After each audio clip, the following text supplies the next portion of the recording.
Lightning cracked the midnight sky like a bone snapping in half its electric fury, illuminating the Wyoming wilderness in stark, terrifying detail. Thunder rolled across the mountainous terrain with the violence of a war drum echoing through canyons and valleys where no human soul should dare to venture on such a night. The blizzard that had been building for hours now raged with biblical intensity, transforming the landscape into a hellish maze of swirling snow and ice that could blind a man in seconds and freeze him solid in minutes. Through this maelstrom of nature's wrath came a scream that pierced the howling wind like a blade through flesh. It was not the cry of a wild animal caught in the storm's grip, nor the wail of wind through rocky crevices, but something far more human, far more desperate. The sound carried an agony so raw, so primal, that it seemed to tear holes in the very fabric of the night itself. Inside a decrepit wooden shack that seemed to barely hold together against the storm's assault, a pregnant woman writhed in chains that bound her wrists to a cast-iron stove. The metal had been heated to a hellish temperature, and where the shackles touched her skin, angry red welts had formed, some beginning to blister and weep.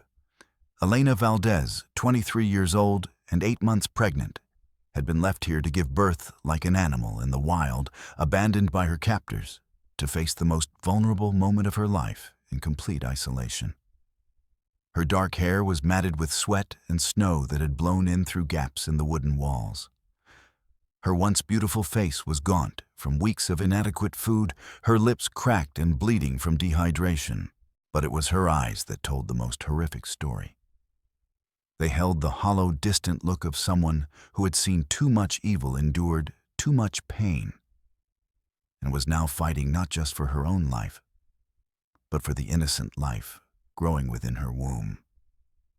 The contractions came in waves, each one more intense than the last, and with each surge of pain, Elena's wrists pulled against the unforgiving metal that held her captive. The stove's heat radiated against her skin, a constant reminder of her helplessness. Outside, the wind screamed like banshees, and the snow fell so thick that the world beyond the cabin's walls had ceased to exist. "Please?" she whispered to the empty room, her voice barely audible above the storm. "Please, God, not like this. Not here."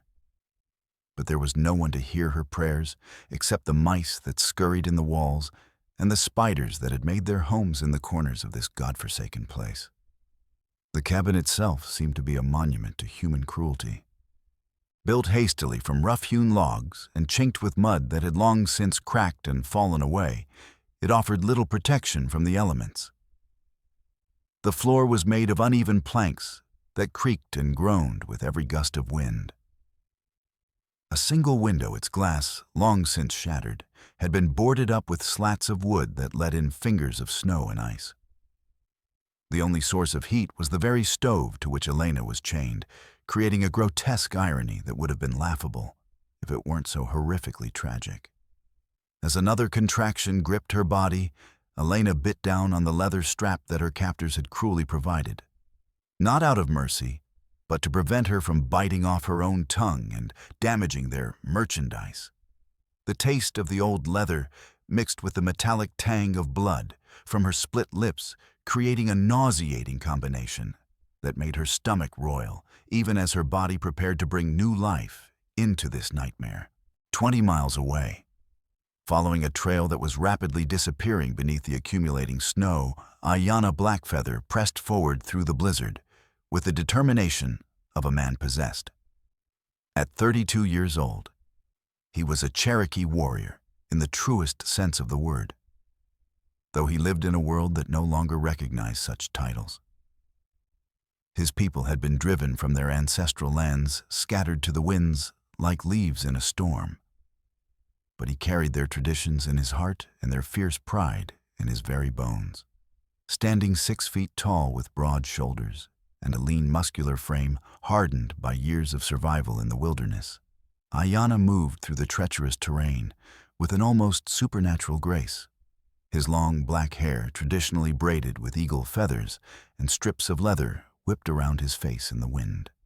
His dark eyes sharp as a hawk's and twice as observant scanned the landscape constantly for signs of danger or opportunity. He wore a mixture of traditional Cherokee clothing and practical frontier gear, buckskin leggings and moccasins that allowed him to move silently through any terrain. A wool shirt beneath a fur-lined coat that had belonged to his father, and a gun belt that held both a Colt .45 and a tomahawk that had been passed down through 5 generations of his family. Around his neck hung a medicine bag containing sacred items, and most precious of all, a small silver locket that he touched obsessively whenever his thoughts turned dark.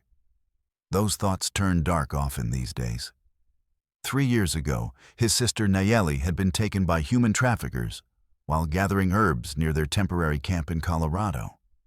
She had been only 19 years old, beautiful and full of life, with the same fierce independence that ran in their bloodline. Ayanna had tracked her captors for weeks, following a trail of broken camps and terrified witnesses. But the trail had gone cold in the Badlands of New Mexico. Since then, he had dedicated his life to hunting the monsters who traded in human misery. He had learned their methods, their routes, their habits. He had cultivated informants in every town from Denver to El Paso, paying them with gold he had earned as a scout for the cavalry or taken from the corpses of bandits who no longer needed it. He had become a ghost story whispered around campfires, a legend among both the criminals he hunted and the lawmen who occasionally crossed his path. Tonight he had been following the trail of an elk herd when the storm hit, but something else had caught his attention. Even through the howling wind and driving snow, his trained senses had detected something that didn't belong, the faint smell of wood smoke that was too concentrated, too deliberate to be from a natural lightning strike. Someone had lit a fire nearby, and in this weather, on this mountain, that could only mean one thing: human presence where none should exist. His horse, a sturdy Mustang mare named Whisper, snorted and tossed her head nervously as they approached the source of the smoke. Like all horses trained by the Cherokee, she had been taught to sense danger and communicate it to her rider through subtle changes in her gait and breathing. Ayanna leaned forward and whispered words of encouragement in his native tongue, his breath forming crystals in the frigid air. "Easy, girl. We'll investigate, but carefully. Something about this doesn't feel right." As they crested a small ridge, Ayanna's keen eyes spotted the cabin below. It was barely visible through the swirling snow, but the smoke rising from its chimney was unmistakable. What made his blood run cold, however, was not the presence of the building itself, but the complete absence of any tracks leading to or from it. In this storm, any footprints would have been covered within minutes, but there should have been some sign of human activity. Horses supply something. Instead, the cabin sat in the wilderness like a tomb. That was when he heard it, a scream, and the cut through the wind like a knife through silk. It was a woman's voice, filled with pain and terror, and it triggered every protective instinct that had been bred into his warrior's soul. Without hesitation, he dismounted and began making his way down the treacherous slope toward the cabin, his hand instinctively moving to the grip of his tomahawk. The approach to the cabin required all of Ayanna's wilderness skills. The snow was knee-deep and treacherous, hiding rocks and fallen branches that could turn an ankle or send a man tumbling down the mountainside. The wind was so strong that it threatened to knock him off balance with every step, and the cold was so intense that he could feel it trying to seep through his protective clothing to steal the warmth from his body. As he drew closer, more details of the structure became visible. This was not a homesteader's cabin or a trapper's shelter. It was something altogether more sinister.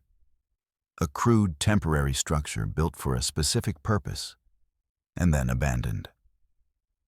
The wood was green and unseasoned, suggesting it had been constructed recently and hastily. The gaps between the logs were poorly chinked, and there was no sign of the careful craftsmanship that marked a building meant to last. More screams came from within, and now Ayanna could distinguish words mixed with the cries of pain. They were in Spanish, but his years of travel along the frontier had given him enough understanding to recognize prayers and pleas for mercy. A woman was inside, and she was in desperate trouble. Moving with a stealth that had made him legendary among both allies and enemies, Ayanna approached the single window. The boards that covered it had gaps wide enough to peer through, and what he saw inside made his blood freeze in his veins. A young Hispanic woman, heavily pregnant, was chained to a cast-iron stove that glowed red with heat. Her condition was obvious, even from this distance. She was in labor alone and being tortured by the very device that was meant to keep her warm. The sight triggered memories that Ayanna had tried to bury in the deepest parts of his mind. He had seen similar scenes before in the hidden camps of human traffickers who specialized in the most depraved forms of commerce. Women kept like livestock, forced to bear children who would be sold to the highest bidder. The practice was more common than most people knew, hidden in the vast expanses of the frontier where law and civilization held no sway. But this was different. This woman had been left here to give birth alone in conditions that could easily kill both her and her child. It was either the ultimate act of cruelty or evidence that something had gone terribly wrong with whatever plan her captors had originally intended. Either way, she needed help immediately, or she would die in this frozen hell. Ayanna quickly circled the cabin, looking for the best way to enter, without startling the woman or putting her in additional danger. The door was on the opposite side from the window, and it appeared to be secured with a simple wooden bar rather than a lock. This suggested that the woman's chains were considered sufficient to prevent escape, which meant her captors were confident in their restraint methods. Before making his move, Ayanna took a moment to study the surrounding area for any signs that the woman's captors might return. The storm was actually working in his favor here. Any tracks would be covered within minutes, and the sound of the wind would mask any noise he might make. But his warrior's instincts told him to be prepared for anything. In his experience, situations like this were rarely as simple as they first appeared. Drawing his knife, he approached the door and carefully lifted the bar. The wood was swollen from moisture and moved with a slight creak that was immediately swallowed by the howling wind. He pushed the door open just wide enough to slip inside, then quickly closed it behind him to prevent the woman from losing what little heat the stove was providing. The interior of the cabin was even worse than he had imagined. The smell hit him first. A combination of unwashed human bodies, blood-fierce sweat, and something else that he couldn't immediately identify, but that made his stomach turn. The woman was chained exactly as he had seen through the window, but up close, her condition was even more desperate than he had realized. She looked up at him with eyes that held a mixture of terror and hope so intense that it was painful to witness. Her face was streaked with tears and sweat, her hair matted against her skull, and her lips were moving in what appeared to be a constant stream of Spanish prayers. When she saw him, she tried to speak, but another contraction hit her, and her words dissolved into a cry of pain that seemed to echo from the very depths of her soul. "Easy, señora," Ayanna said, in his accented Spanish, moving slowly so as not to frighten her further. "I'm here to help you." "My name is Ayanna. What is your name?" "Elena." She gasped between contractions. "Elena Valdez. Please, please help me. My baby, it's coming." Ayanna quickly assessed the situation. The chains that bound Elena's wrists were made of good steel and secured with locks that would require either keys or significant force to break. The stove to which she was chained was built into the cabin's structure and couldn't be moved. Her labor was clearly advanced, and from what he could see, the baby would be born within hours, whether they were ready or not. "Who did this to you?" he asked while examining the locks. "Where are they now?" Elena's eyes filled with a hatred so pure and intense that it seemed to burn like fire. "Thaddeus Kane," she spat. "A preacher who preaches only death and slavery. He killed my husband Miguel 3 months ago right in front of me. Shot him down like a dog when Miguel tried to protect me. her voice broke with grief and rage. Cain said I was valuable, that my baby would bring a good price in the Eastern Territories. The name hit Ayanna like a physical blow. Thaddeus Cain was a legend among those who hunted human traffickers, a man who had elevated the practice from simple banditry to an organized business enterprise. He was known to operate a network that stretched from Mexico to Canada, always staying one step ahead of the law, through a combination of bribery, intimidation, and sheer, ruthless efficiency. More importantly to Ayanna, Cain was the last person known to have had contact with the men who had taken his sister. "Cain left you here alone?" Ayanna asked, though he was already working on the locks with tools from his belt. His father had taught him that a Cherokee warrior should be able to free himself from any restraint, and the lessons had served him well over the years. 3 days ago. Elena replied, her voice growing weaker. Said he had business in Cheyenne, told his men to come back for me after the baby was born, but the storm... She gestured weakly at the walls around them. I think they're waiting for it to pass. Ayanna's blood ran cold. If Cain's men were nearby waiting out the storm, then they could return at any moment. And if they found him here, it wouldn't just mean death for him. It would mean continued slavery for Elena and her unborn child, and the loss of his best lead to finding Nayeli. The first lock gave way, with a soft click that seemed impossibly loud in the confined space of the cabin. Elena's left wrist was immediately freed, and she brought her hand to her swollen belly with a sob of relief. The skin where the shackle had rested was raw and blistered, but she seemed oblivious to the pain as she focused on the life growing within her. As Ayanna worked on the second lock, Elena grabbed his arm with surprising strength. You have to know, she said urgently. Cain isn't just a trafficker. He's building something, an empire. He has judges, sheriffs, even territorial officials in his pocket. And the women? God help us, there are so many women. How many? Ayanna asked, though part of him dreaded the answer. I saw at least 30 in the main camp before they brought me here. But there are other camps, other operations. Cain brags about having over 200 women working for him at any given time. Elena's eyes filled with tears. Some are forced into prostitution, others into domestic slavery, but the pregnant ones are kept separate. They're the most valuable because... She didn't need to finish the sentence.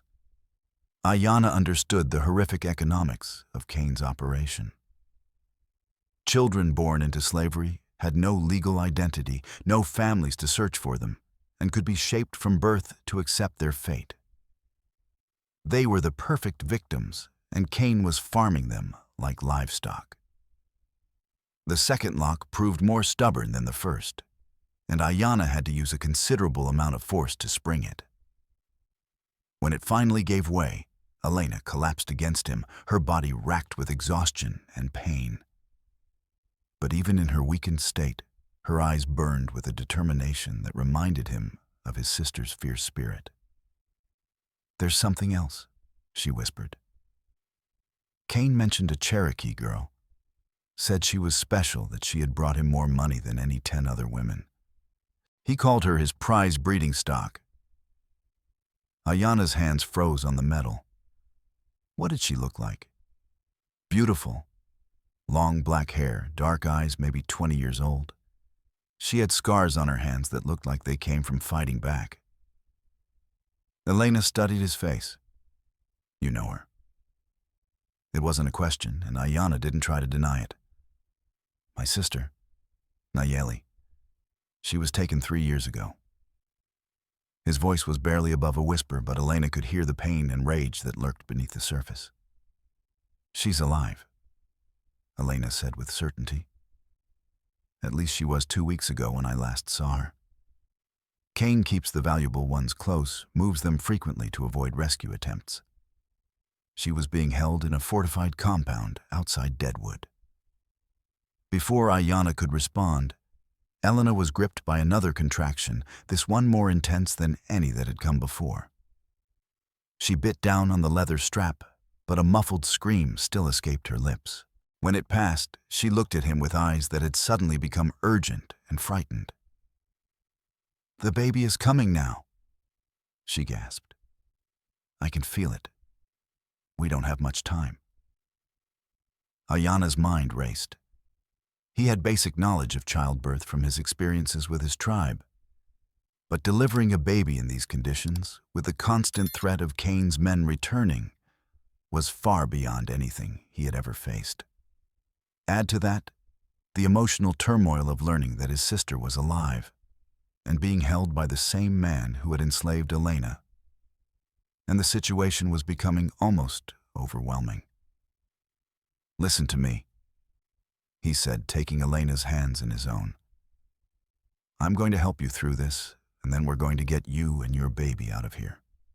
After that, you're going to help me find my sister and put an end to Cain's operation once and for all." Elena nodded, though her face was pale with pain and exhaustion. "There's blankets in that chest," she said, pointing weakly toward the far corner of the cabin. "And water. There should be clean water in the bucket by the door." As Ayana gathered the supplies, he couldn't shake the feeling that they were being watched. It was an instinct honed by years of survival in hostile territory, and it rarely failed him. He moved to the window and peered out through the gaps in the boards, but the storm was still raging with undiminished fury, making it impossible to see more than a few feet in any direction. But something was different. The quality of the wind had changed, and there were new sounds mixed with the howling, sounds that might have been horses' hooves or men's voices, but that could also have been tricks of the storm. He pressed his ear to the wall and listened intently, but Elena's labored breathing and occasional cries made it difficult to distinguish anything else. "Ayana," Elena called out, her voice strained with pain. "Something's wrong. The baby, it's not positioned right." He returned to her side and saw immediately what she meant. Her labor had progressed rapidly, but the baby was clearly in distress. This was not going to be the straightforward delivery he had hoped for, and without proper medical care, both mother and child could be lost. Outside, the sounds that might have been horses were getting closer. Or maybe they weren't sounds at all. Maybe it was just his imagination fueled by stress and the knowledge that Cain's men could return at any moment. But as Elena's cries grew more desperate and the storm continued to rage around their fragile shelter, Ayana couldn't shake the feeling that their time was running out faster than he had anticipated. The sound that Ayana had been dreading came just as Elena's labor reached its most critical stage. The unmistakable whinny of horses and the muffled voices of men approaching through the storm. His warrior's instincts, honed by years of survival in hostile territory, told him that these were not fellow travelers seeking shelter. The deliberate way they moved and the fact that they knew exactly where to find this hidden cabin and the timing of their arrival all pointed to one conclusion: Cain's men had returned. "Elena," he whispered urgently, "we have company. Can you delay the birth?" She looked at him with a mixture of pain and desperate humor. "Can you delay the sunrise?" She gasped between contractions. "This baby is coming whether we're ready or not." The voices outside were getting closer, and now Ayana could make out individual words carried on the wind. They were speaking English with the rough accents of frontier drifters, and their conversation was casual in the way that suggested they felt completely secure in their environment. "Should have checked on her yesterday," one voice was saying. "Cain ain't gonna be happy if we lost his investment to the cold." "Relax, Dutch," another voice replied. "That cabin's built solid enough, and we left her plenty of wood for the stove. Besides, pregnant women are tough. They gotta be considering what they go through. Still say we should have stayed closer. This storm came up faster than anyone expected. And I say you worry too much. Another day or two and the weather will clear, then we can move her to the main camp. Kane's got buyers coming in from back east, and they're paying premium prices for what he's offering. Ayanna felt his jaw clench with rage as he listened to them discuss Elena as if she were livestock. But anger wouldn't help either of them now. He needed to think tactically to find a way to protect Elena and her unborn child while dealing with what sounded like at least 3 armed men. Moving as quietly as possible, he positioned himself behind the door with his tomahawk in one hand and his Colt 45 in the other. The element of surprise would be his only advantage, and he would have to make it count. Elena watched him with wide eyes, one hand pressed to her mouth to muffle any sounds that might give away his presence. The footsteps on the cabin's small porch were heavy and confident. These men had no reason to expect trouble, which meant they would be careless. Ayanna heard the sound of the wooden bar being lifted, and then the door swung open, letting in a blast of frigid air and swirling snow. The first man through the door was exactly what Ayanna had expected, a hardened frontier criminal with the lean, dangerous look of someone who had spent years living by violence. He was tall and rangy, with a scraggly beard and clothes that had seen better decades. A Colt revolver hung low on his hip, and he carried himself with the casual arrogance of a man who had never met anyone he couldn't intimidate or kill. "Well, well," the man said as he saw Elena's condition. "Looks like Kane's investment is about to pay off. How long you been in labor, sweetheart?" Elena didn't answer, but her terrified expression told the man everything he needed to know. He stepped further into the cabin, and that was when Ayanna struck. The tomahawk took the first man in the back of the skull with the sound of an axe biting into green wood. He dropped instantly, his body convulsing once before going still. But his death cry alerted his companions, and Ayanna could hear them rushing toward the cabin door. "Dutch!" one of them shouted. "Dutch, what's wrong?" The second man appeared in the doorway, with his gun already drawn. But Ayanna was ready for him. The Cherokee warrior's Colt bucked in his hand, and the .45 caliber bullet took the man's center mass, spinning him around and sending him crashing into the doorframe. He slid down the wood, leaving a dark smear of blood on the splintered planks. But there was a third man, and he was smarter than his companions. Instead of rushing blindly into the cabin, he took cover behind the corner of the building and began firing through the open doorway. His bullets whined through the air and buried themselves in the far wall dangerously close to where Elena lay helpless. "I don't know who you are, stranger," the hidden gunman called out. "But you just made the biggest mistake of your very short life. That woman belongs to Thaddeus Kane, and he don't take kindly to people stealing his property." Ayanna stayed low and moved to a position where he could return fire without exposing Elena to additional danger. "The only mistake here was made by your friends when they decided to trade in human misery," he called back. "And you're about to make the same mistake if you don't ride away right now." The man's laughter was harsh and without humor. "Ride away in this storm. You must be more stupid than you are brave." "No, I think I'll wait right here until you run out of ammunition or get tired of playing hero. Then we'll have ourselves a nice long conversation about what happens to people who interfere with Kane's business." Another bullet whined through the doorway. This one close enough that Ayanna could feel the wind of its passage.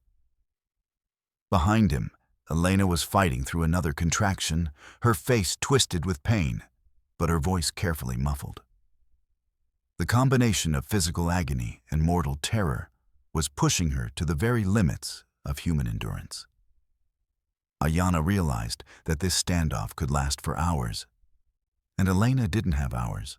The baby was coming whether there was a gunfight happening around her or not, and she needed his help more than she needed him to play soldier with Kane's hired killer. But as he was considering his options, he heard something that made his blood run cold, the sound of additional horses approaching through the storm. The third gunman heard it too, and his voice took on a note of smug satisfaction. "Sounds like reinforcements," the man called out. "Hope you said your prayers, stranger, because playtime is about to end." The new arrivals weren't more of Cain's men. Ayanna could tell immediately from the disciplined way they moved and the authoritative tone of their voices. These were lawmen, and their presence added a whole new dimension of complexity to an already desperate situation. "This is Sheriff Hayes of Carbon County," a strong voice called out over the wind. "We tracked gunshots to this location. Everyone put down your weapons and come out with your hands visible." Ayanna felt a surge of hope. If the law had arrived, Elena might actually have a chance of surviving this nightmare. But that hope was immediately tempered by caution. In his experience, frontier sheriffs could be just as corrupt as the criminals they were supposed to pursue, and Cain's operation was built on a foundation of bought officials and compromised lawmen. The gunman outside the cabin seemed to share his suspicions. "Sheriff Hayes," he called out. "Thank God you're here. There's a crazy man in this cabin who killed 2 of my friends. He's holding a pregnant woman hostage." Ayanna's warrior instinct screamed danger. The story was being twisted even as he listened, and he was being painted as the criminal in a situation where he was clearly the rescuer. This was exactly the kind of manipulation that Cain's organization was known for, turning the law against their enemies while positioning themselves as the victims. "That's a lie," Ayanna shouted back. "This woman is being held against her will by human traffickers. The men I killed were her captors." There was a long pause, and Ayanna could hear muffled voices conferring outside. Elena looked at him with desperate eyes, her labor pains clearly intensifying even as the crisis around them spiraled out of control. "Son," Sheriff Hayes called out, his voice taking on a reasonable paternal tone. "I'm sure you think you're doing the right thing, but you need to let us sort this out. Come out of that cabin with your hands up and we'll get to the bottom of what's really happening here." Something in the sheriff's voice made Ayanna's blood run cold. It was too smooth, too practiced, like a speech that had been given many times before. And there was something else, a barely perceptible emphasis on certain words that suggested the sheriff already knew exactly what was happening here. Elena had heard it too.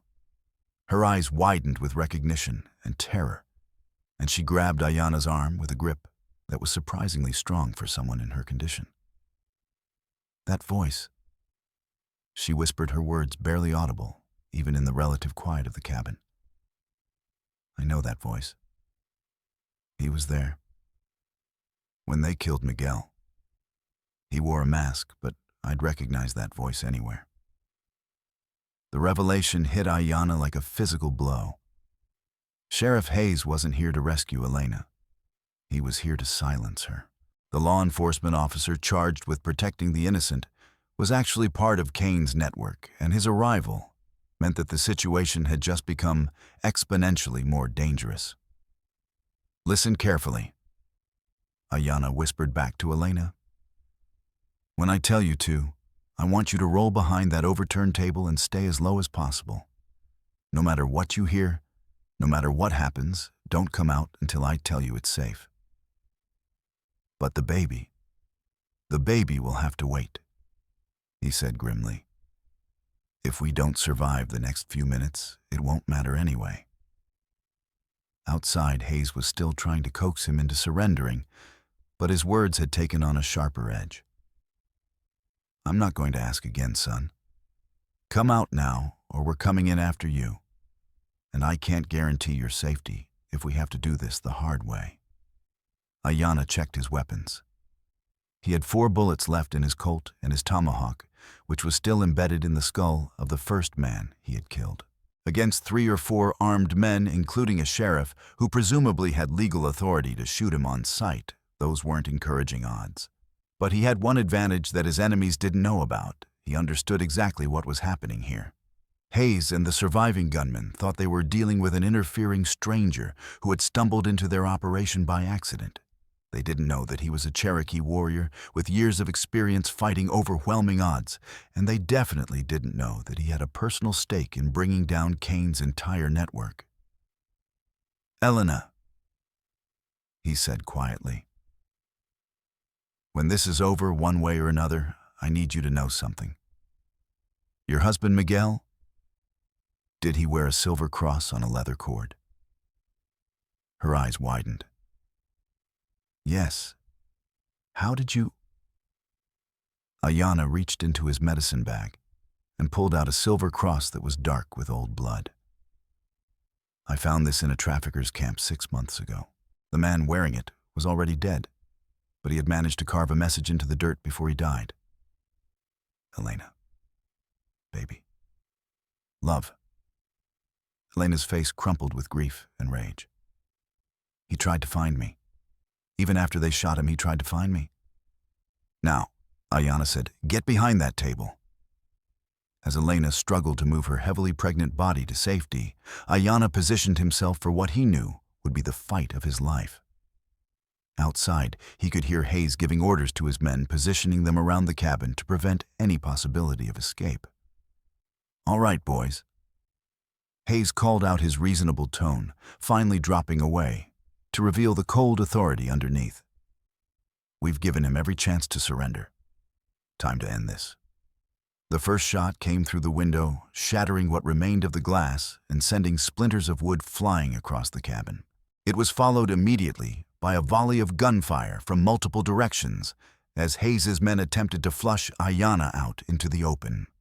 But Ayanna had fought in situations like this before, and he knew that the key to survival was patience and precision.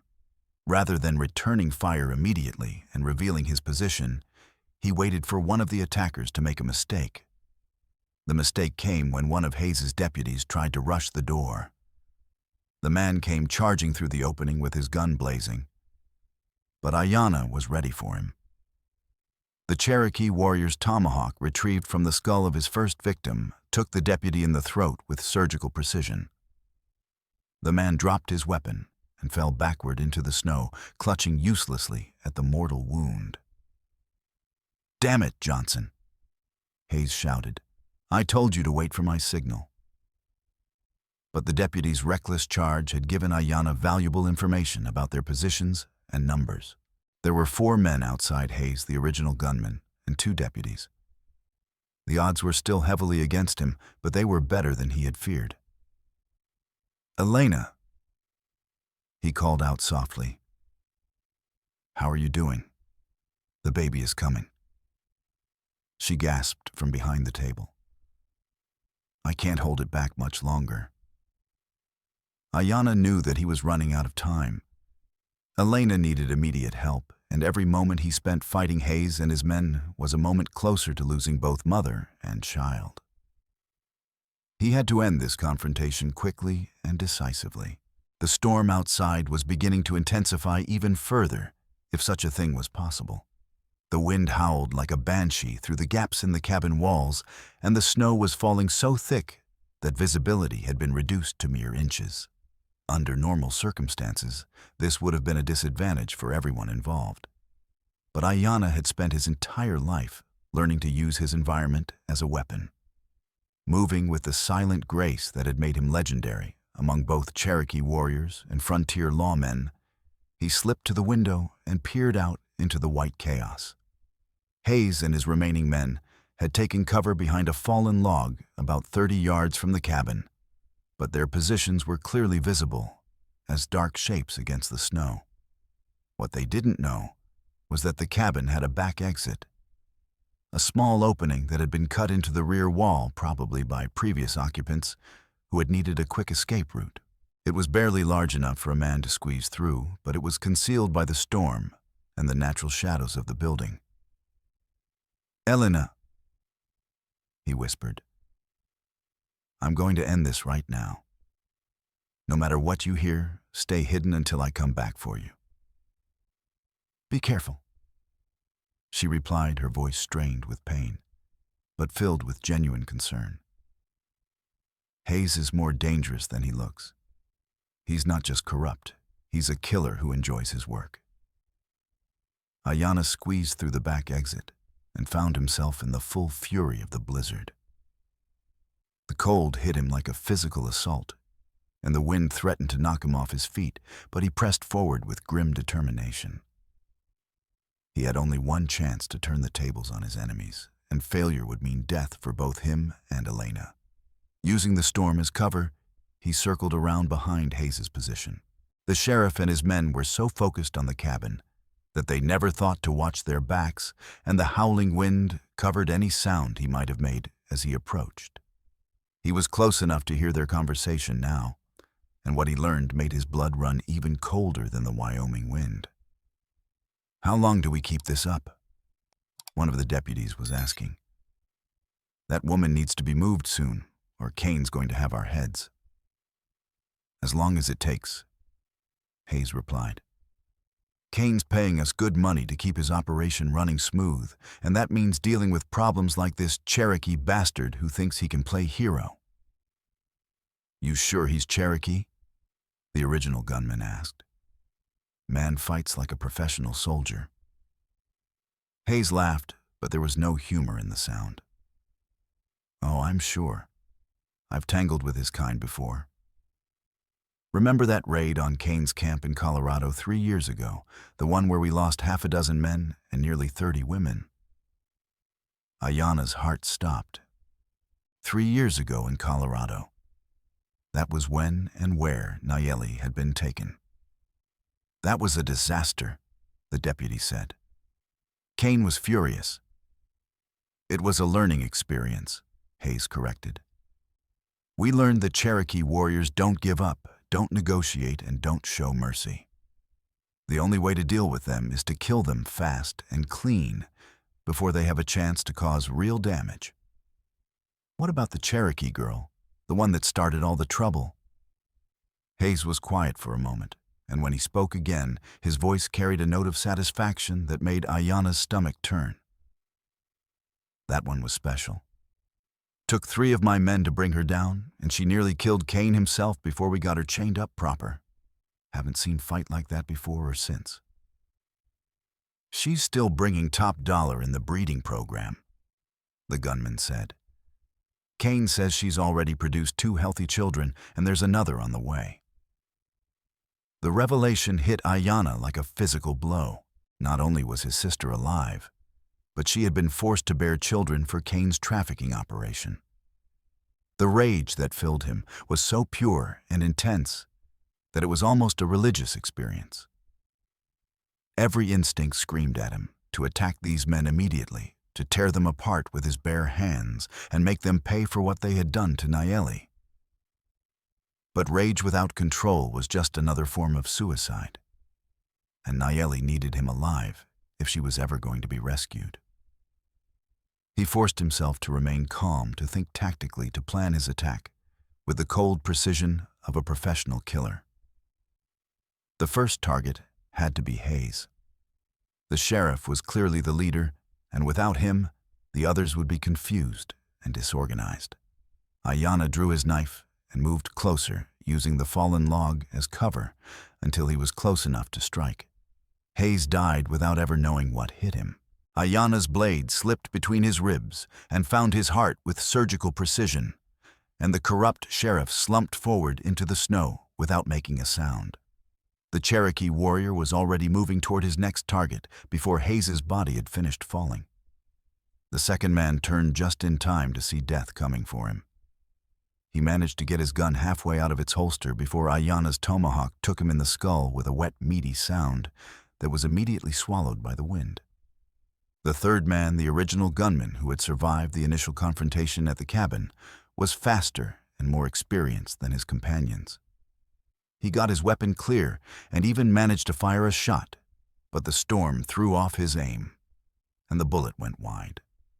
Ayanna's return shot didn't miss, and the man pitched backward into the snow with a hole in his chest that pumped blood onto the white ground in steady pulses. The final deputy tried to run, but there was nowhere to go in the blizzard. Ayanna caught him within 20 yards and brought him down with a tackle that sent both men tumbling into a snowdrift. The fight was brief and vicious, but the deputy was soft from years of taking bribes and avoiding real danger. When it was over, Ayanna stood alone in the storm, surrounded by the bodies of his enemies. But even as he savored the victory, he could hear Elena's cries of pain coming from the cabin.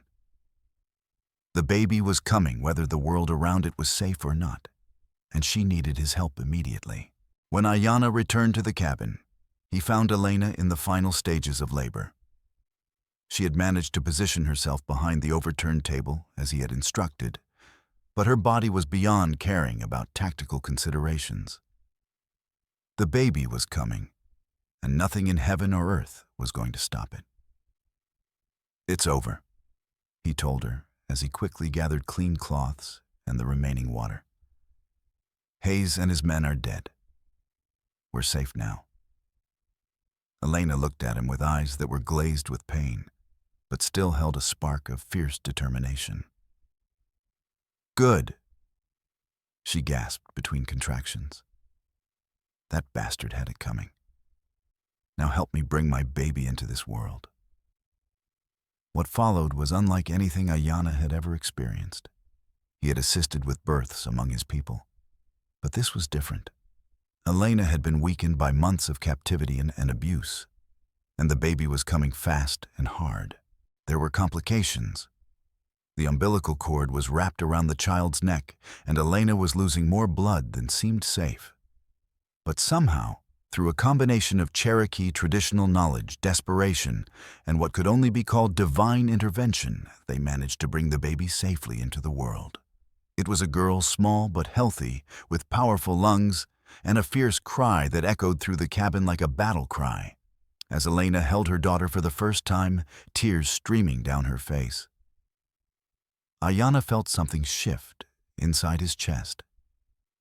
This wasn't just about rescuing a woman in distress anymore. This wasn't even just about finding his sister. This was about protecting innocence in a world that seemed determined to destroy it, about standing up to evil men who thought they could trade in human misery without consequences. "What will you name her?" he asked as he cleaned the baby and wrapped her in the cleanest cloth he could find. Elena looked down at her daughter's tiny face, and her expression was fierce with love and determination. "Esperanza," she said. "Hope. Because she represents hope for all of us. Hope that good can triumph over evil, that love can overcome hate, that the innocent can be protected from those who would harm them." "Esperanza," Ayanna repeated, and the name felt right on his tongue. "It's perfect." But even as they shared this moment of triumph, Ayanna knew that their troubles were far from over. They were still stranded in a blizzard in the middle of nowhere with no supplies and no transportation. Elena was weak from childbirth and blood loss, and the baby needed warmth and proper care. Most importantly, Cain's organization was still out there, still enslaving women, still destroying lives. "Elena," he said gently, "I need to ask you some questions about Cain's operation. I know you've been through hell, but if we're going to stop him, I need to know everything you can tell me." She nodded, though her face was pale with exhaustion. "Ask me anything. That monster destroyed my life, killed my husband, and would have sold my daughter to the highest bidder. I'll do whatever it takes to bring him down. The main camp you mentioned, the one outside Deadwood. How many men does Cain have there?" "At least 50, maybe more. They're not just gunmen. Some of them are former cavalry soldiers, others are professional killers who work for money rather than loyalty. Cain pays well, and he's built himself a small army." Ayanna felt his heart sink. 50 armed men was an army by frontier standards, far more than he could handle alone. But then Elena continued, and her words offered a glimmer of hope. "But they're not all there at the same time. Kane runs multiple operations across 3 territories, so his men are constantly moving between camps. At any given time, there might be only 15 or 20 men at the main camp. What about defenses guards fortifications? The camp is built in a natural box canyon with only one way in or out. Kane has guards posted at the entrance 24 hours a day, and there are watchtowers built into the rock walls. But, she paused, thinking, there might be another way. Some of the older women mentioned caves that connect to the canyon from the back side. They're supposed to be impassable, but Cherokee are known for going places that others can't. Ayanna filed the information away for future use. A direct assault on Kane's camp would be suicide, but a stealth infiltration might be possible. First, though, he had to get Elena and her baby to safety, and that meant surviving the remainder of this storm. There's something else, Elena said, her voice dropping to a whisper. Something I heard Kane talking about with his lieutenants. He's planning something big, a raid on a Cherokee settlement in Oklahoma. He says there are valuable women there, and he wants to expand his operation into Indian territory. The news hit Ayanna like a physical blow. Oklahoma was where the remainder of his tribe had been relocated after being driven from their ancestral lands. His cousins, his aunts and uncles, his childhood friends. They were all there living on the reservation and trying to rebuild their lives after decades of persecution and displacement. When? He asked urgently. I don't know exactly. But it was supposed to happen soon after he finished his current business in Deadwood. Maybe 2 weeks, maybe less. Ayanna felt the weight of impossible choices pressing down on him. He needed to rescue his sister from Kane's camp, but he also needed to warn his people about the impending raid. He needed to get Elena and her baby to safety, but he also needed to stop Kane before more innocent women were enslaved. There wasn't enough time to do everything, and no matter what choice he made, people would suffer. But as he looked at Elena holding her newborn daughter, he realized that the choice wasn't as impossible as it seemed. Elena wasn't just a victim anymore. She was a survivor, a mother and a woman, with her own burning desire for justice. If he could get her to safety and give her the resources she needed, she might be able to help him accomplish what he couldn't do alone. Elena, he said, how would you feel about helping me destroy Kane's entire operation? Her eyes blazed with a fire that reminded him of his sister's spirit. I thought you'd never ask. The storm finally began to abate near dawn, though the wind still howled through the canyon walls and the snow continued to fall in thick, heavy flakes. Ayanna had spent the night keeping the fire fed and watching over Elena and baby Esperanza. But he had also been making plans. By the time the first pale light of morning struggled through the clouds, he knew exactly what they had to do. Elena was stronger than he had expected. The birth had taken a tremendous toll on her body, but her spirit was unbroken, and her desire for revenge against Kane burned like a flame in her eyes. She had nursed her daughter successfully, and both mother and child seemed to be recovering well from their ordeal. The first thing we need to do is get you both to a doctor, Ayanna said as he prepared to venture outside and assess their situation. There's a town called Cedar Ridge about 15 miles south of here. It's small, but it has a doctor and a telegraph office. And then, Elena asked, though from her tone he could tell she already knew the answer. Then we go to war. The bodies outside the cabin had been partially covered by the night's snowfall, but they were still visible as dark mounds against the white landscape. Ayanna searched them systematically, looking for anything that might be useful. Hayes carried a badge and official papers that identified him as a Carbon County sheriff. But there were also documents that told a different story. Coded messages from Kane payment receipts for services rendered, and a list of other corrupt officials who were part of the trafficking network. More importantly, Hayes had been carrying a detailed map of Kane's operations, complete with locations of camp supply routes and scheduled movements of both personnel and merchandise. It was exactly the kind of intelligence that Ayanna needed to plan his assault, and it was information that Kane's enemies would kill for.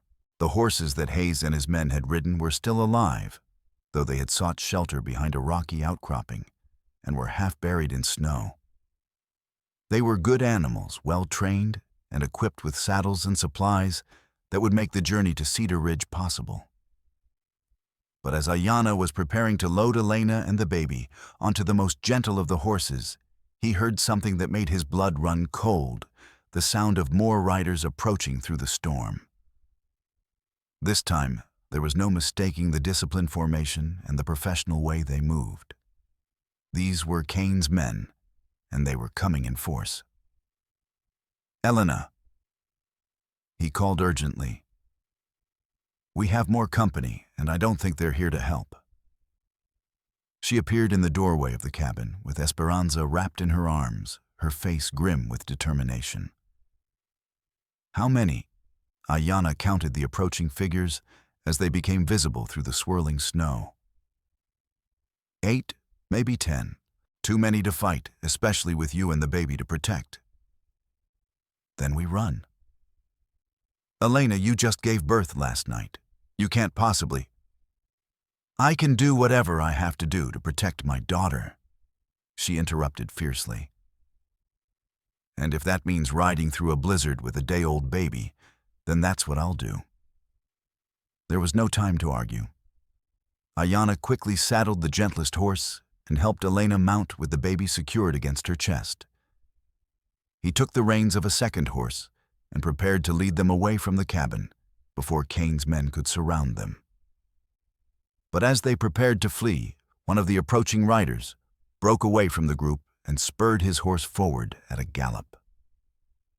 He was close enough now that Ayanna could see his face, and what he saw made him reconsider everything he thought he knew about the situation. The rider was a Cherokee warrior, and Ayanna recognized him immediately. It was Joseph Blackwolf, his cousin, and one of the finest trackers in the tribe. Joseph had been part of the group that had searched for Nayeli after her disappearance, and his presence here could only mean one thing: help had arrived. "Ayanna," Joseph called out as he approached. "Thank the spirits we found you in time. We've been tracking Kane's men for 3 days." Behind Joseph came 7 more Cherokee warriors, all armed and equipped for war. They moved with a silent efficiency that had made their people legendary, and their faces held the grim determination of men who had come to settle old scores. "How did you find me?" Ayanna asked as his cousin dismounted. "We've been watching Kane's operation for months, waiting for the right opportunity to strike. When our scouts reported a battle at this location, we came to investigate." Joseph's eyes took in the scene around the cabin. The bodies in the snow, Elena with her baby, the evidence of a desperate fight. "It looks like you've been busy." "Joseph, this is Elena Valdez and her daughter Esperanza. They're survivors of Kane's trafficking operation."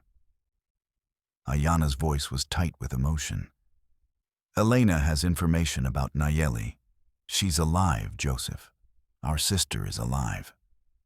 The effect of this news on the Cherokee warriors was electric. Nayeli had been beloved by the entire tribe, and her loss had been felt by everyone. The possibility that she might still be rescued gave their mission a personal urgency that went beyond simple justice. "Where is she being held?" Joseph asked Elena directly. "Kane's main camp outside Deadwood," Elena replied. "But it's heavily guarded, and Kane is planning to move his operation soon. If you're going to rescue her, it has to be now." Joseph exchanged glances with his men, and Ayanna could see the wheels turning in his cousin's mind. 8 men against 50 isn't good odds, even for Cherokee warriors. "But it might be enough if we're smart about it," Ayanna said. Elena knows the layout of the camp, and I have intelligence from Hayes's papers about Kane's schedules and defenses. If we can get inside without being detected, it's still a suicide mission, one of the other warriors said bluntly. Even if we succeed in rescuing Nayeli, we'll never make it out alive. Elena spoke up from her position on the horse, her voice carrying a quiet authority that demanded attention. What if you didn't have to fight your way out? What if the entire camp was destroyed from within? All eyes turned to her, and she continued with growing confidence. Kane keeps large amounts of gunpowder and ammunition in the camp for his various operations. If that were to accidentally explode during your rescue attempt... Joseph's eyes lit up with understanding. The explosion would cover our escape and eliminate Kane's base of operations at the same time. Exactly, but it would have to be perfectly timed, and you'd need someone on the inside to set the charges. Ayanna looked at his cousin and saw his own determination reflected in Joseph's eyes. When do we leave? As soon as we get Elena and the baby to safety. There's a mission school about 10 miles from here where they'll be protected until this is over. Elena shook her head firmly. I'm coming with you. Elena, you just gave birth. You need rest, medical attention. I need revenge, she cut him off. Kane killed my husband, enslaved me, and would have sold my daughter. I know his camp better than anyone, and I know which women can be trusted to help and which ones have been broken by their captivity. You need me.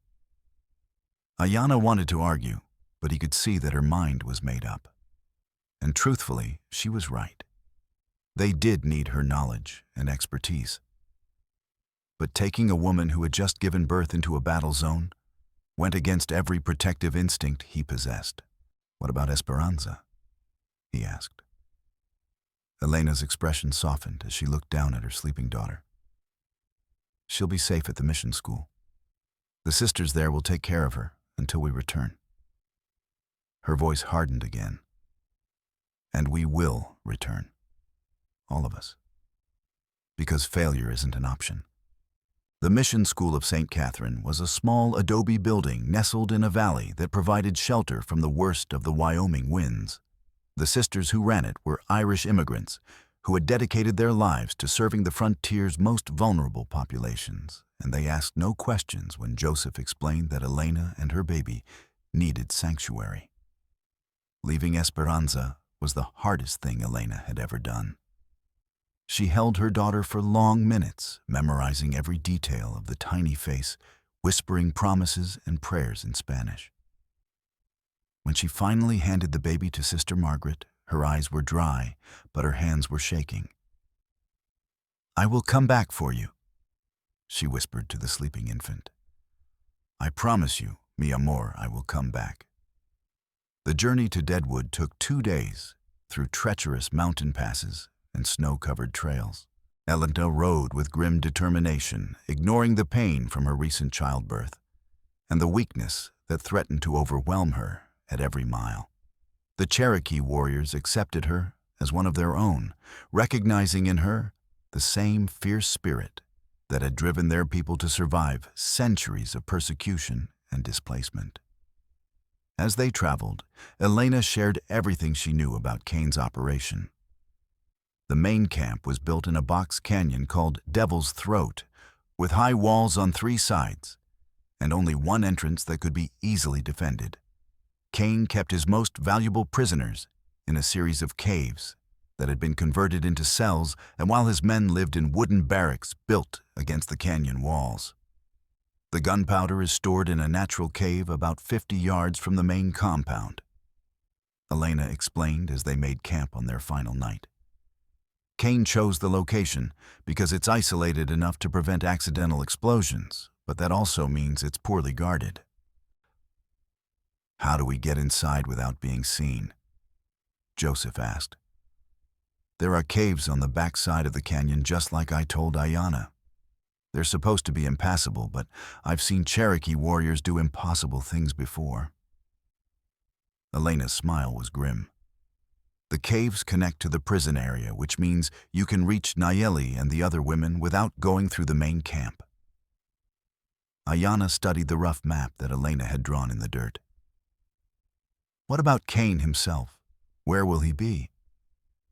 He has a private cabin built into the canyon wall overlooking the entire camp. It's his fortress and his watchtower combined. Elena's voice dropped to a whisper. That's where he takes the women he wants to break personally. The silence that followed was heavy with shared rage and determination. Each of the Cherokee warriors had lost someone to Cain's organization. Sisters, daughters, wives, friends. This wasn't just about rescuing Nayeli anymore. This was about striking a blow against an evil that had touched all of their lives. Here's what we're going to do, Ayanna said finally. Joseph, you'll take 4 men and approach through the back caves. Your job is to reach the prisoners and get them ready for evacuation. Elena and I will create a distraction at the main entrance, while the remaining 2 warriors set charges in the powder magazine. What kind of distraction? Elena asked. Ayanna's smile was cold and predatory. The kind that involves me walking through the front gate and demanding to see Thaddeus Cain face to face. Joseph shook his head. That's suicide, cousin. Cain will have you shot on sight. Not if I have something he wants more than my death. Ayanna pulled a small object from his medicine bag. A silver locket that he had carried for 3 years. This belonged to Nayeli. Cain will recognize it, and he'll want to know how I got it. His curiosity will keep me alive long enough for you to get the women out. And then I kill him. Ayanna's voice was flat and final. Slowly. The plan was desperate and dangerous, with a dozen ways it could go wrong and very little margin for error. But it was also their only chance to rescue dozens of innocent women and strike a decisive blow against Cain's empire. As they prepared their weapons and said their prayers, each warrior knew that some of them might not see another sunrise. But they also knew that some things were worth dying for, and protecting the innocent was at the top of that list. As dawn approached, they moved into position. Joseph and his team disappeared into the treacherous back caves like ghosts, while the demolition team began their careful approach to the powder magazine. Elena and Ayanna rode boldly toward the main entrance, their hearts pounding with anticipation and fear. Are you ready for this? Ayanna asked as they crested the final ridge and saw Cain's camp spread out below them. Elena checked the pistol hidden beneath her coat and thought of her daughters sleeping safely at the mission school. I've been ready for 3 months. Together they rode down into the valley, toward what would either be their greatest triumph or their final battle. The sun was just beginning to rise over the rocky walls of Devil's Throat Canyon when Ayanna and Elena approached the main gate of Cain's compound. The camp was larger than Elena had described, with more buildings and more guards than Ayanna had expected. But it was also exactly what she had said it would be. A fortress built to keep people in rather than to keep attackers out. 2 guards stood at the gate, both of them armed with rifles and looking bored with their early morning duty. They straightened up when they saw the approaching riders, and their hands moving instinctively to their weapons. That's far enough, one of them called out. State your business, or turn around and ride back where you came from. Ayanna rode closer, keeping his hands visible and his posture non-threatening. I'm here to see Thaddeus Cain. Tell him that a Cherokee warrior has information about his missing sheriff. The guards exchanged glances. News of Hayes' disappearance had obviously reached the camp, and they were curious about what this stranger might know. What kind of information? The second guard asked. Ayanna held up the silver locket so that it caught the morning light. The kind that explains how I came to possess this. The effect was immediate and dramatic. Both guards recognized the locket, and their casual demeanor evaporated instantly. One of them ran toward the main compound, while the other kept his rifle trained on Ayanna and Elena. "Don't move a muscle," the remaining guard said nervously. "Mr. Kane is going to want to talk to you personally." Within minutes, the camp was buzzing with activity. Armed men emerged from barracks and took up positions around the gate, while others began searching the surrounding area for signs of additional intruders. Kane himself appeared on the porch of his private cabin, visible as a dark figure against the rocky canyon wall. Even at this distance, Ayanna could feel the man's malevolent presence. Thaddeus Kane was not a large man physically, but he carried himself with the absolute confidence of someone who had never met a problem that couldn't be solved with sufficient violence or money. He studied the scene at the gate through a pair of field glasses, then began making his way down toward the compound. "Bring them in," Kane called out as he approached. "But search them first and keep them covered at all times." The search was thorough and professional. Kane's men found Ayanna's Colt and tomahawk, as well as Elena's hidden pistol. But they missed the small knife that Ayanna kept strapped to his ankle. And they didn't search carefully enough to find the vials of gunpowder that Elena had concealed in her clothing. As they were escorted into the compound, Ayanna got his first good look at Kane's operation. The camp was even more horrific than he had imagined. Women moved about the compound like ghosts, their eyes empty and their movements listless. They performed various tasks, cooking, cleaning, mending clothes. But they did so with the mechanical precision of people who had been broken in body and spirit. But not all of them had been broken. Ayanna caught glimpses of women who still retained sparks of defiance in their eyes, who moved with barely contained rage rather than defeated acceptance.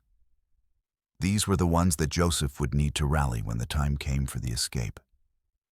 Thaddeus Kane was waiting for them in the center of the compound, surrounded by a dozen armed men. He was smaller than Ayanna had expected, perhaps 5 feet 8 inches tall and slightly built. But his eyes held a cold intelligence that was immediately intimidating. He was well dressed in the manner of a successful businessman with clean clothes and carefully groomed hair that seemed almost obscene in this environment of human misery. "So," Kane said as they approached, "you're the Cherokee warrior who's been causing me so much trouble. I have to admit, I'm impressed.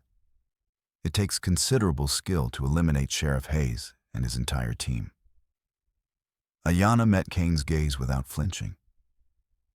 Hayes was corrupt and got what he deserved. But I'm not here to discuss ancient history. No, you're here because of this. Kane gestured toward the locket that one of his men had taken from Ayanna. "This belonged to a very special young woman, one of my most prized possessions. I'm curious to know how you acquired it." The casual way Kane referred to his sister as a possession made Ayanna's blood boil, but he forced himself to remain calm. "I took it from the body of one of your men after I killed him. But before he died, he told me some very interesting stories about your operation here." Kane's expression didn't change, but Ayanna noticed that several of his men had unconsciously shifted their positions to get better fields of fire. "What kind of stories?" "Stories about territorial officials who take bribes, about judges who look the other way, about sheriffs who participate in kidnapping and murder." Ayanna's voice was steady and confident. "Stories that certain newspapers would find very interesting." For the first time since the conversation began, Kane showed a flicker of genuine concern. His criminal empire depended on corruption and secrecy, and exposure in the wrong newspapers could bring down his entire organization. "What do you want?" Kane asked bluntly. "I want my sister back, Nayeli Blackfeather. Return her to me unharmed, and I'll forget everything I learned from your dead sheriff." Kane's laughter was sharp and without humor. "Your sister, oh my dear Cherokee warrior, I'm afraid that's impossible. You see, Nayeli is far too valuable to simply give away." She's produced 2 healthy children for my breeding program, and she's currently pregnant with a third. In economic terms, she's worth more than most people earn in a lifetime. The revelation that his sister had been forced to bear children for Cain's operation hit Ayanna like a physical blow. He had known intellectually that this was part of Cain's business, but hearing it spoken so casually about his own sister was almost more than he could bear. Elena, who had remained silent throughout the exchange, stepped forward with fire in her eyes. "You monster," she said, her voice shaking with rage. "These women aren't property. They're human beings with families who love them." Cain turned his attention to Elena for the first time, and his expression changed to one of recognition and cruel amusement. Well, Elena Valdez. I was wondering when you would turn up. You disappeared from my mountain cabin rather mysteriously. I escaped. With help." Elena's hand moved toward the hidden vials of gunpowder, but she forced herself to remain still. "Escaped, my dear woman. You were in labor during a blizzard chained to a stove in the middle of nowhere.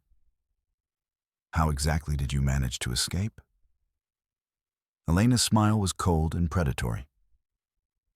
"I had help from someone who believes that justice is more important than profit." Cain's eyes flicked between Elena and Ayanna, and suddenly the pieces of the puzzle fell into place for him. "Ah, I see. A rescue mission turned into a romantic alliance. How touching." His voice dropped to a menacing whisper. "And how utterly pointless. Did you really think you could walk into my stronghold and simply demand the return of my property?" "I thought it was worth a try," Ayanna replied calmly. "But I also came prepared for other possibilities." Cain gestured to his men, and a dozen rifles were suddenly pointed at Ayanna and Elena. "The only possibility you should have prepared for was your own death. You've caused me considerable trouble and expense, Cherokee warrior, and I intend to make sure you never cause me any more." But before Cain could give the order to fire, a tremendous explosion rocked the canyon. The sound echoed off the rocky walls like thunder, and the ground shook beneath their feet. In the distance, Ayanna could see a massive column of smoke and flame rising from what had been the powder magazine. "What the hell?" Cain began, but he was interrupted by the sound of gunfire from the prison caves and shouts of alarm from his guards. The distraction was exactly what Ayanna had been waiting for. As Cain's men turned their attention toward the explosion and the sounds of battle, he drew the hidden knife from his ankle and lunged forward with the speed and precision of a striking snake. The blade took the nearest guard in the throat, and Ayanna was already moving toward his next target before the first man hit the ground. Cain's men were professionals, but they had been caught completely off guard by the explosion and the coordinated attack. In the confusion, Elena managed to retrieve one of the dropped rifles and began providing covering fire.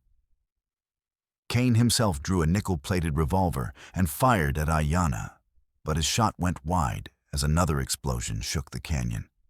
The Cherokee demolition team had found additional targets, and secondary blasts were now echoing through the compound as ammunition stores caught fire. Through the smoke and chaos, Ayanna could see Joseph and his men emerging from the prison caves with a group of liberated women. Some of the former captives were too weak or traumatized to move quickly, but others had armed themselves with weapons taken from their guards and were fighting alongside their rescuers with desperate fury. Among them, Ayanna caught a glimpse of a familiar face that made his heart leap with joy and rage. Nayeli was alive and fighting, her long black hair streaming behind her as she wielded a captured rifle with deadly efficiency. She was obviously pregnant, as Cain had said, but her spirit was unbroken, and she moved with the same fierce grace that he remembered from their childhood. But Cain's men were rallying now, and the initial advantage of surprise was beginning to fade. The criminal leader had taken cover behind a wooden barrier and was shouting orders to his scattered forces, trying to organize a coordinated response to the attack. Kill them all, Cain screamed over the sounds of battle. I don't care about the women anymore. Just kill everyone who isn't one of ours. The order sent a chill through Ayanna's heart.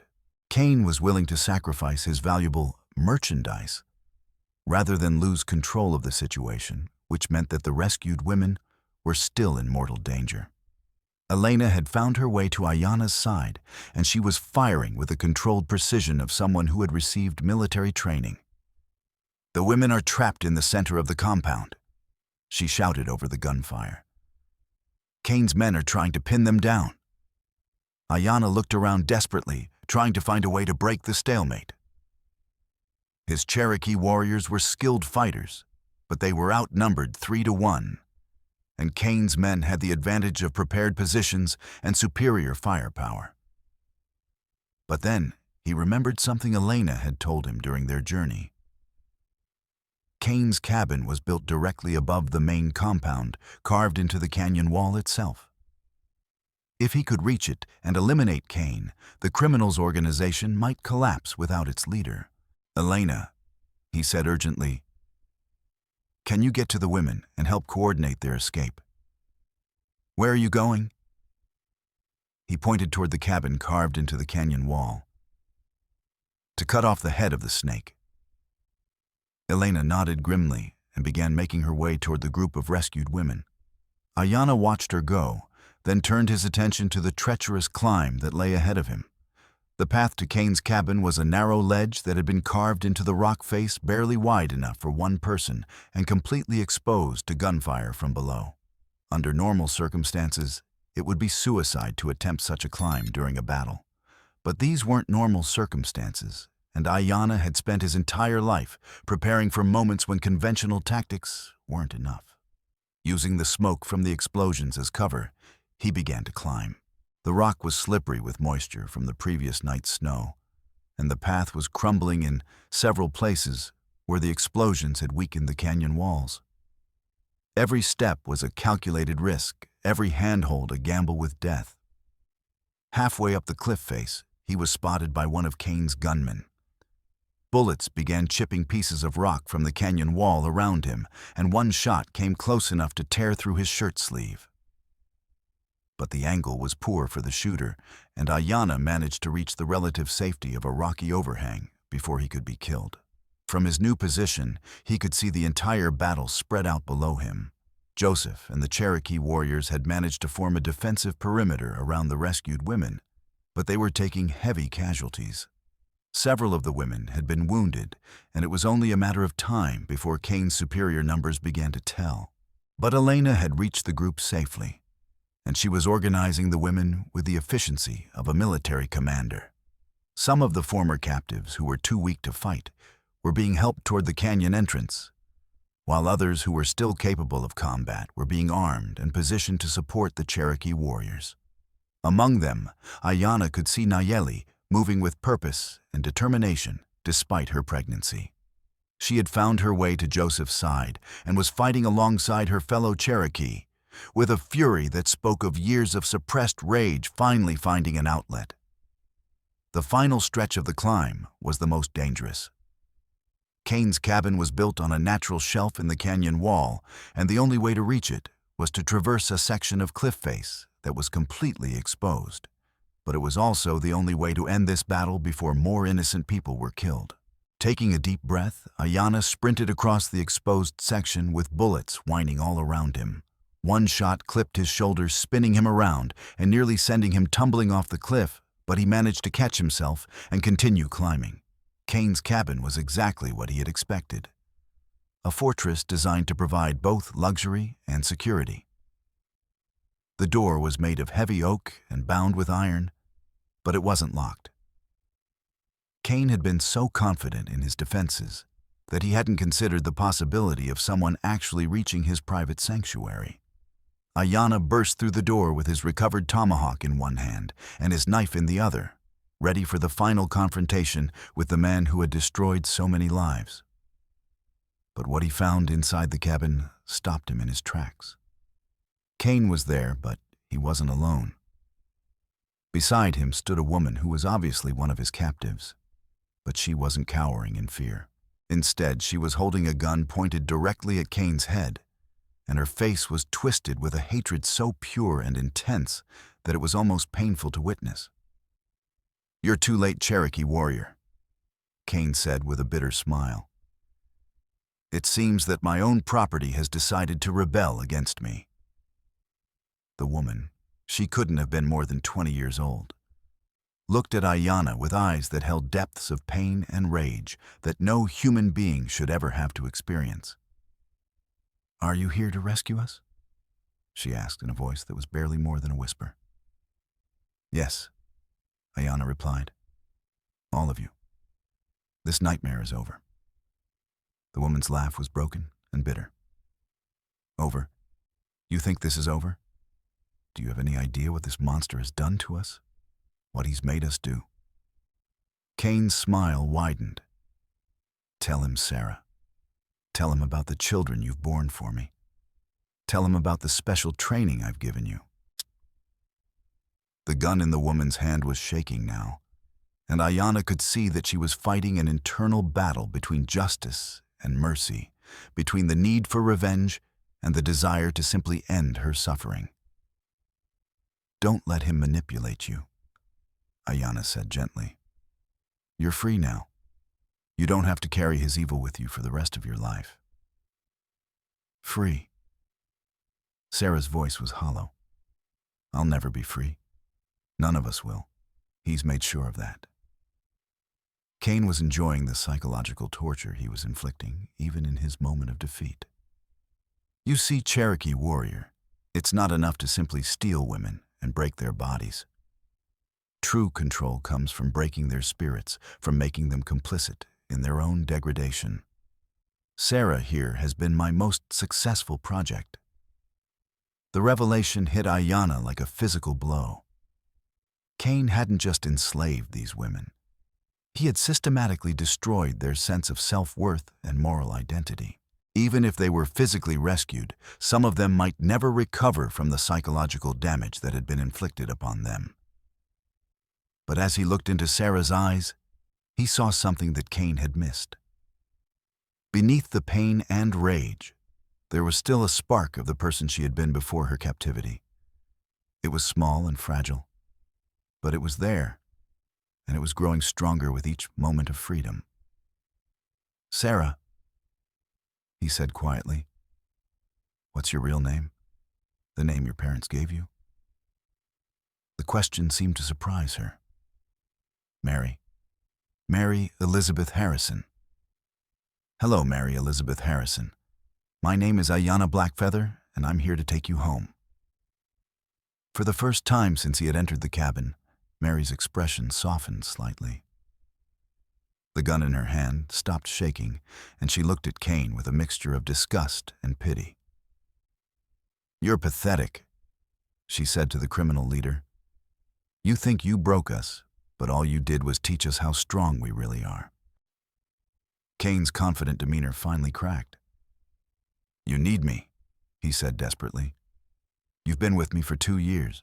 This is the only life you know anymore." Mary's smile was cold and final. "You're wrong. This isn't life, it's just existence. And now it's over." The gunshot echoed through the cabin like thunder, and Thaddeus Cain collapsed to the floor with a bullet in his heart. Mary dropped the weapon and fell to her knees, her body racked with sobs that seemed to come from the very depths of her soul. Ayanna knelt beside her and gently placed a hand on her shoulder. "It's over," he said softly. "The nightmare is finally over. The battle in the canyon below had ended with Cain's death. His men, demoralized by the loss of their leader and the destruction of their base, either fled into the wilderness or surrendered to the Cherokee warriors. The rescued women, some 37 in total, were slowly coming to terms with the reality of their freedom. Ayanna's reunion with his sister Nayeli was everything he had dreamed of, and more painful than he had imagined. She was alive and unbroken in spirit, but the physical and emotional scars of her captivity would take years to heal. When he held her in his arms for the first time in 3 years, Both of them wept with a mixture of joy and grief that words could never express. "I never stopped looking for you," he whispered as they stood together among the ruins of Cain's empire. "I know," she replied, her voice strong despite her tears. "I could feel you searching for me even in the darkest moments. It's what kept me alive." Elena had found them in the aftermath of the battle, her own tears flowing freely as she witnessed the reunion she had helped make possible. The bond between the three of them, forged in violence and tempered by shared suffering, was stronger than blood, deeper than friendship. "What happens now?" Elena asked as they surveyed the destruction around them. Ayanna looked at the rescued women, many of whom were pregnant or caring for small children. Some were barely more than girls themselves, while others were older women who had been taken from their families years ago. All of them would need care, protection, and time to heal from their ordeal. "Now we rebuild," he said. "We take these women home to their families, or we help them build new families if their old ones are gone. We make sure they have everything they need to heal and to live full lives again." Joseph approached with a grim expression. "We found Cain's records," he said. "His operation was even bigger than we thought. There are other camps, other officials on his payroll, other criminals who will try to take over his network. Then we'll hunt them down too," Nayeli said fiercely. "All of them. We'll make sure that no other woman has to go through what we went through." Elena nodded in agreement. "Some of the women will want to return to their old lives, but others will want to fight. We could train them, organize them, turn them into a force that criminals like Cain would fear." The idea was radical. A group of former victims becoming hunters of those who would victimize others. But as Ayanna looked around at the faces of the rescued women, he could see that many of them had the same fire in their eyes that burned in Elena and Nayeli. "It would be dangerous," he warned. "The kind of men we'd be hunting don't show mercy to their enemies." Mary Elizabeth Harrison, and the young woman who had killed Cain, stepped forward with a rifle in her hands and determination in her eyes. "We're not asking for mercy," she said quietly. "We're asking for justice. And if the law won't provide it, then we'll create our own." Other women began to gather around Mary, and Ayanna could see the formation of something unprecedented. A sisterhood forged in suffering, but dedicated to protection and justice. They would need training resources and careful planning. But they had something that no military force could provide: absolute moral certainty and unbreakable bonds of loyalty. As they prepared to leave Devil's Throat Canyon forever, Ayanna took one last look at the place where so much evil had been concentrated. The explosions had started fires that were still burning, sending columns of black smoke into the clear morning sky. The wooden buildings were nothing but charred ruins, and the caves that had served as prisons had been sealed with rock falls. But it wasn't the destruction that would stay with him. It was the faces of the women who had walked out of those caves as free human beings. Each of them represented a victory not just over Cain's organization, but over the forces of cruelty and despair that sought to crush the human spirit. The journey back to the mission school took 3 days, but it was a journey of hope rather than desperation. The rescued women traveled in a group, supporting each other and sharing stories that helped them begin the long process of healing. Some had been captive for years, others for only months, but all of them had survived. And that survival was a testament to the unbreakable nature of the human soul. Elena was reunited with baby Esperanza in a scene that moved even the most hardened Cherokee warriors to tears. Mother and daughter had been apart for only a few days, but those days had contained enough trauma and triumph to last several lifetimes. As Elena held her child again, she whispered promises in Spanish. promises that Esperanza would grow up free, that she would never know the fear and helplessness that had dominated her mother's recent life. 6 months later, the transformation was remarkable. The mission school had been converted into a sanctuary for women escaping from trafficking operations across the Western Territories. Sister Margaret and her fellow nuns had embraced the expanded mission with enthusiasm, and donations from sympathetic citizens had provided the resources needed to care for dozens of refugees. Elena had become the unofficial leader of what the newspapers had begun calling the Sisterhood, a network of former victims who had dedicated themselves to rescuing others and bringing traffickers to justice. They worked closely with honest law enforcement officials, but they also operated independently when necessary, using their intimate knowledge of criminal operations to strike where conventional authorities couldn't or wouldn't act. Nayeli had given birth to a healthy daughter and had chosen to remain at the sanctuary rather than return to the Cherokee reservation.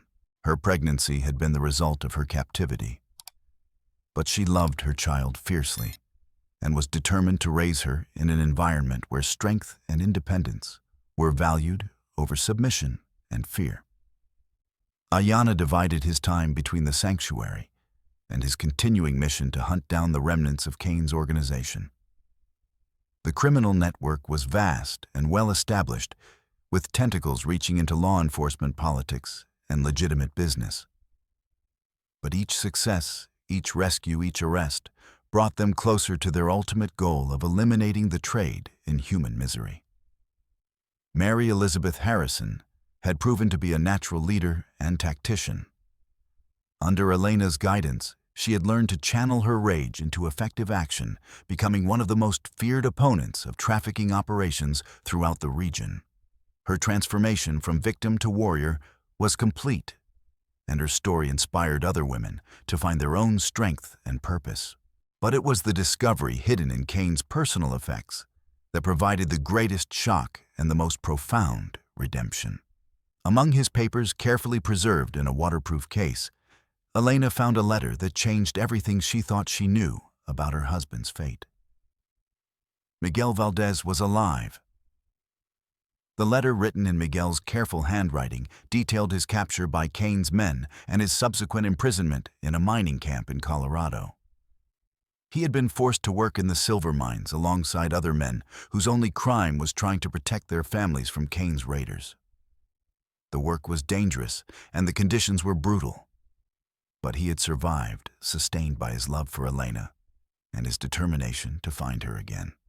The rescue mission to the Colorado mining camp was the largest operation that the Sisterhood had ever attempted. 23 women, all trained in combat and reconnaissance, worked with Ayanna and his Cherokee warriors to plan and execute a raid that would free more than 100 enslaved men and destroy another component of Cain's criminal empire.